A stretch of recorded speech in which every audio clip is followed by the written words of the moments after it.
حضرت جابر بن سمرہ رضی اللہ تعالیٰ عنہ فرماتے، میں حضور کے پیچھے نماز پڑھا کرتا تھا اور خطبہ جمعہ بھی سننے کا موقع مجھے مل جاتا تھا۔ فرماتے تھے حضور کے خطبے بھی زیادہ لمبے نہیں ہوتے تھے، حضور کی نمازیں بھی زیادہ لمبی نہیں ہوتی تھیں۔ یہ ہے لوگوں کے ساتھ حضور کی نماز کا معاملہ، لیکن جب تنہا قیام کرتے ہیں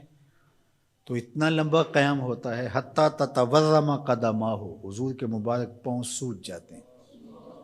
اور میرا رب رب ہو کے کہتا ہے، اے چادر اوڑھنے والے محبوب، ساری رات جاگا نہ کر، کبھی سو بھی لیا کر۔ اتنا لمبا قیام کرتے ہیں حضور۔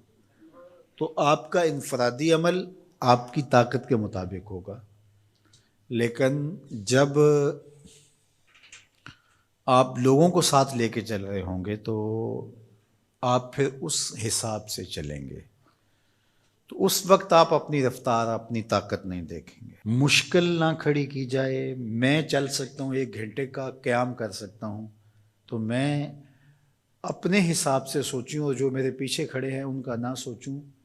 تو میں اس اہل نہیں ہوں کہ میں امامت کے مصلی پہ کھڑا ہو جاؤں، اس لیے کہ مجھے اپنے ساتھ کھڑے ہونے والوں کا خیال اور لحاظ نہیں۔ ہمارے دین نے ہمیں آسانیاں دی ہیں۔ بیمار پر جمعہ فرض نہیں کیا گیا، بیمار جماعت میں نہیں آ سکتا تو گھر پڑھ سکتا ہے، مسافر پہ جمعہ فرض نہیں کیا گیا، ظہر پڑھ لے گا، پڑھنا چاہے تو اچھی بات ہے۔ مسافر پر نماز عادی کر دی گئی ہے، نماز قصر ہے اس کے لیے، روزے میں اسے چھوٹ دے دی گئی ہے کہ وہ روزہ ترک کرنا چاہے تو کر سکتا ہے، رکھنا چاہے تو رکھ سکتا ہے، وہ اپنے سفر کا حساب لگا لے، اس کی صحبت کتنی ہے۔ اسی طرح اور بہت ساری چیزیں ہیں شریعت اسلامیہ میں جس پر ہمیں چھوٹ دی گئی ہے، ہمیں سہولت دی گئی ہے۔ ہماری وہ چیزیں جو ہمارے اختیار میں نہیں ہوتی، ہمیں ان پہ پکڑ نہیں کی گئی۔ ان اللہ تجاوز عن امتی الخطا والنسیان وما استکرہوا، اللہ نے اس امت پر 3 چیزیں معاف کر دیں: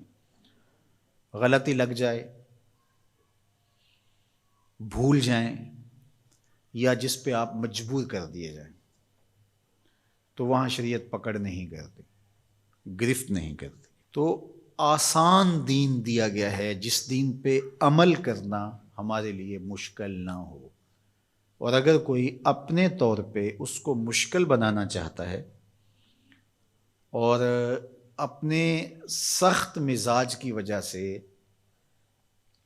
اس میں کوئی چیز لانا چاہتا ہے، عبادات میں، اعتقادات میں، رویوں میں، طرز زندگی میں، انداز معاشرت میں، تو شریعت اسلامیہ نے اس کی نفی کی ہے، کیونکہ بہت سارے لوگ ایسے ہیں کہ جو عبادات میں بہت سارا غلو کر جاتے ہیں، تو اس سے منع کر دیا گیا۔ یہاں غلو یہاں تک ہوتا ہے کہ وہ رہبانیت تک پہنچ جاتے ہیں، تو اس سے روک دیا گیا، اس سے منع کر دیا گیا۔ تو نہ کمی کی جائے اور نہ ہی زیادتی کی جائے، تفریط سے بھی روکا گیا ہے اور غلو سے بھی منع کیا گیا ہے۔ افراط و تفریط